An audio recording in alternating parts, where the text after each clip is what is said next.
Well, I'm going to go ahead and tell you today about the second day of the cancer, so you know the rest of the story. But looks like they're getting ready to rip up my lawn so they can put in that high-speed internet fiber cable. So if they tear up my lawn, I don't see how I'm going to win the Lawn of the Year award. So I guess that's gone. That's kind of frustrating. But anyhow, we can't talk about this. Soon that'll be done with. Okay. So today, and this might be a little bit of a longer story, so you can understand if you're interested in the cancer process. So you might want to get some snacks. But all right, here goes. So today was the second day evaluation, see if I'm eligible for a liver transplant. Now, like I said, they found cancer on my liver, and they like to do is a liver transplant to get rid of the cancer, so you don't have any chance of it coming back. Well, say 95% of it coming back. So yesterday, which I'll tell you, was a complete waste of time from what we found out today. It was an absolute waste of time.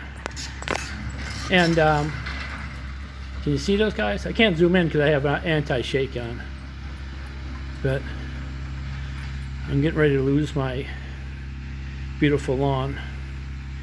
But okay, so today I had to go down and do the second evaluation.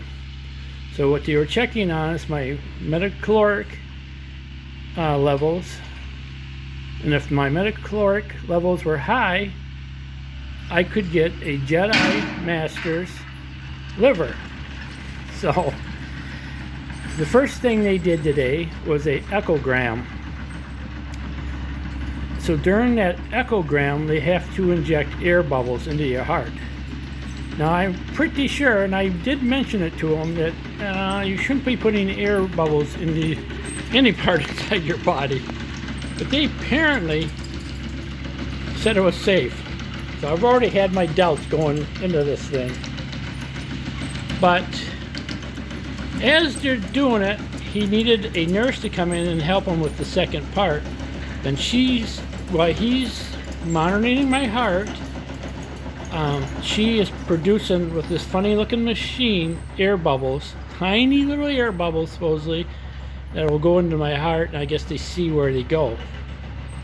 So when they started doing that, the tech goes to the nurse, "Did you see that?" The nurse says, "Yep," and that's it. They don't tell me anything, because even though they're doing the testing, they can't say anything to you. They have to tell the doctor. Then the doctor gets a hold of you and tells you, what they found. So I just thought that was interesting. I mean, I already know I have a bad heart.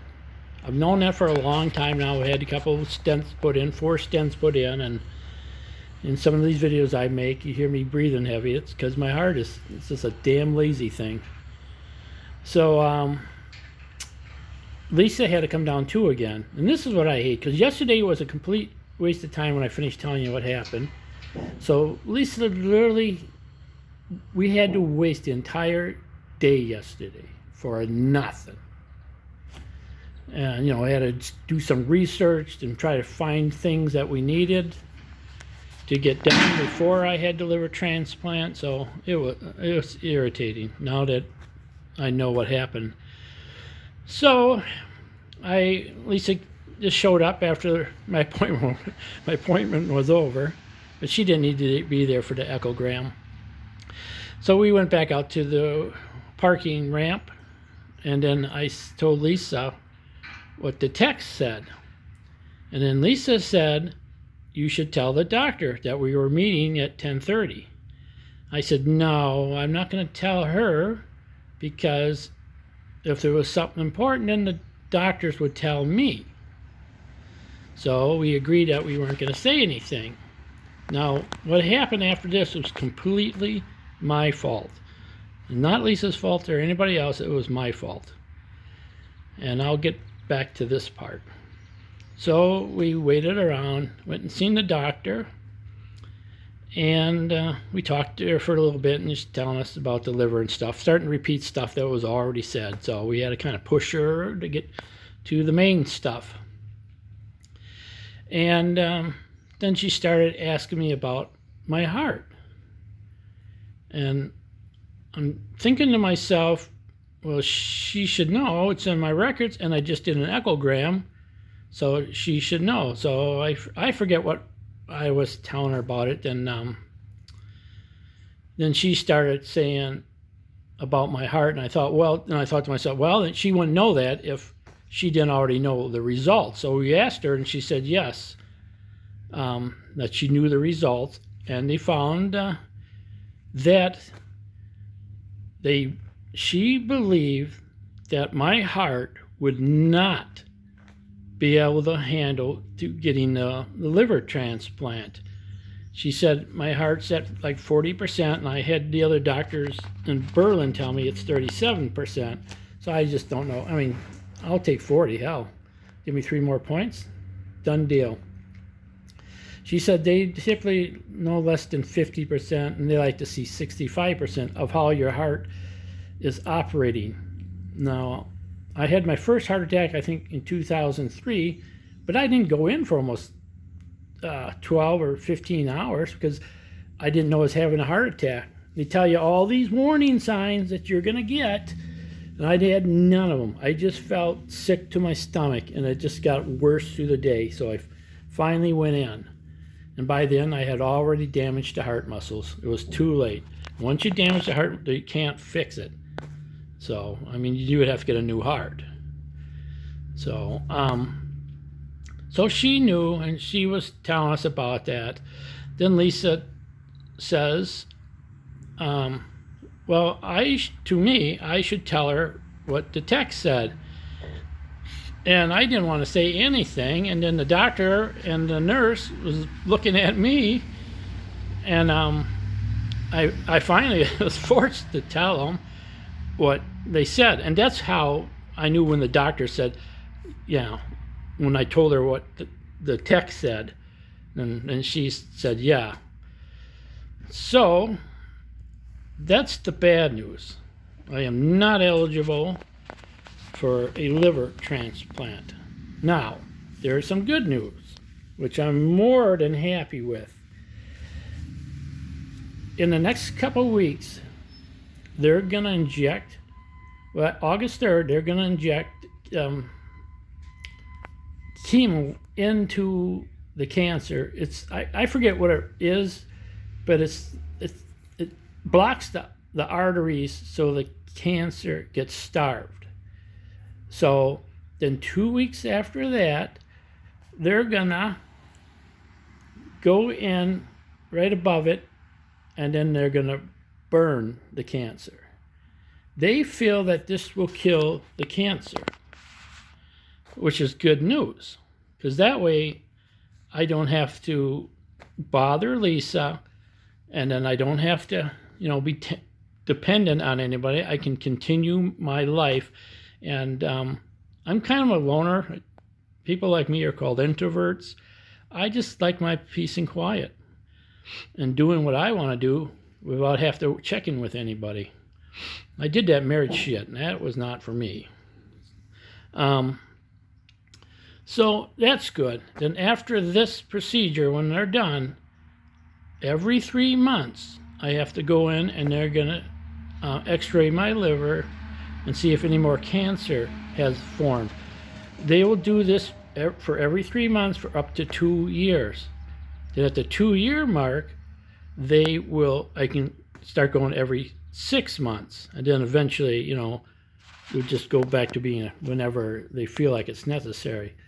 But having cancer on your liver is one of the problems they were worried about, because obviously it can reform.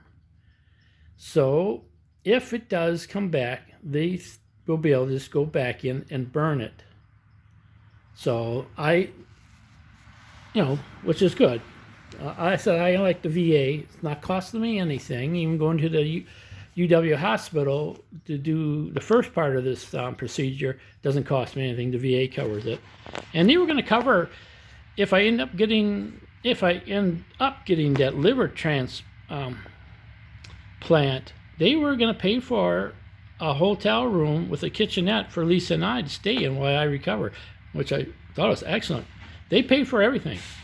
The only thing I'd have to pay for is food, obviously, but they paid for everything else. And they even paid for Lisa's mileage and my mileage, if that happened. But obviously now that's not going to happen. So I guess they gave up trying to put that cable in. They must have realized how beautiful my yard was and didn't want to mess it up. So anyhow, that's what's going to happen now. Again, every 3 months they're going to do that, and if I get cancer back, they'll go out and burn it. But then I asked her, well, what happens if my liver gets to the point where it says I'm out of here? You got some of those people that just move out and don't want to pay rent anymore. And she says, oh, then we can come. I said, then we can come back to applying for the liver again, trying to try out again for the liver. She said, oh yeah.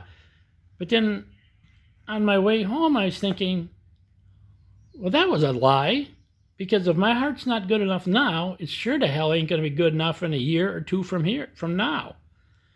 So I guess I'm going to be fine as long as they can keep killing the cancer. If it comes back, it may not come back. And if it does come back and it gets out of control, then there's nothing you can do, because my heart will never put up with the liver transplant, because I think they said it could take anywhere from 4 hours up to 12 hours. So, my heart's already damn lazy as it is. It's going to want to quit on the job as it is. So I'm happy as hell, because now I don't have to have my life disrupted. I can go on with my plans. My sister got a new car, so that got me thinking, well, maybe I need to get a new car. Instead of waiting 2 years, I might wait, till next year to go get a new car. And then I can start to get my life back on track again. So, to me, it's good news, but I'm not going to lie to you. I am frustrated as hell with my heart. It just pisses me off that thing has got to be such a lazy fucking thing. So, it's not like I've never done drugs. I never smoked.